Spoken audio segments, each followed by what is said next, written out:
Getting access to genuine and truthful information regarding our health is a welcomed blessing. And we are indeed blessed to have with us today Dr. Deborah Shapiro, an esteemed American medical doctor specializing in the field of women's health.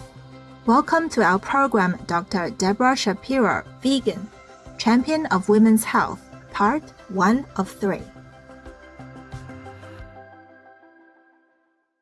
Dr. Shapiro is a board-certified obstetrician and gynecologist and has been practicing medicine for nearly 25 years.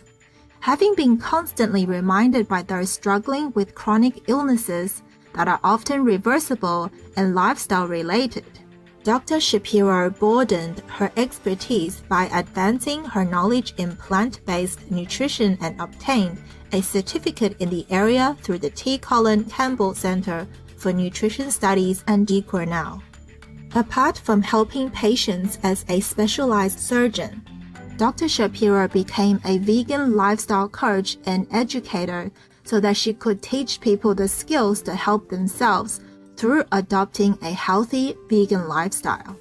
Dr. Shapiro also completed the Ruby course for whole plant foods cooking so she could guide her patients through the transition to a healthier and happier life.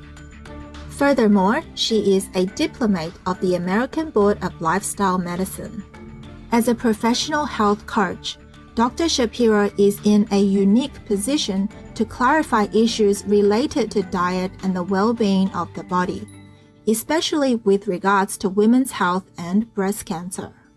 I'm so glad that we're getting to talk about this because I cannot tell you how many times I've talked to women who have had breast cancer diagnoses or are worried about breast cancer, and they tell me that their doctor tells them they can't have soy and that they stay away from soy. They're not even really sure why, but they stay away from soy. And so let's clear this up. Soy, whole soy foods, we're talking about tempeh, tofu, and this is organic, edamame, soy milk. These are minimally processed whole soy foods, are extremely healthful and will reduce your risk of breast cancer. According to the American Cancer Society, in the United States alone, it is estimated that 281,000 invasive breast cancer cases will be diagnosed in 2021, and 43,600 women will die from this disease. Dr. Shapiro finds that she often has to clear up the non-factual information regarding soy foods consumption and the condition. So we're talking about a diet that's centered around whole plant foods. And then there's certain foods that you should really up in your diet if you want to particularly reduce your risk of breast cancer. And those would be soy products, whole soy foods. They will not increase your risk of breast cancer. They will also decrease the risk of prostate cancer in men. Now, initially, when studies were being done on soy, and especially on the soy phytoestrogen, they found that soy has something in it called isoflavones. Isoflavones can be found in many plant-based foods, such as chickpeas, fava beans, peanuts, pistachios, and diverse fruits and nuts. But they are found in especially high concentrations in whole soy products, such as tofu, tempeh, miso, and soy milk.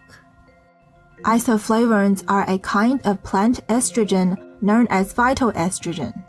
However, they do not behave the same as the human estrogen hormone, which is known to be related to breast cancer in women. Dr. Shapiro explains how these isoflavones, or phytoestrogen, interact with the human body in beneficial ways. We have two estrogen receptors in the breast. And in other hormone-sensitive tissues. We have estrogen receptor alpha and estrogen receptor beta. And it turns out that mammalian estrogen sits in the alpha receptor and it accelerates growth. It's a growth-promoting hormone. That's what it does. But the phytoestrogens, the isoflavones, sit in the beta receptor primarily. And it actually puts the brake on growth. It's sort of an it actually modulates the growth and reduces the growth. So it actually protects against breast cancer. So eating more soy, especially early in life. So if you can actually start your baby off on breast milk and then move to soy milk, you can see almost a 50 or almost 60% decrease in breast cancer later in life.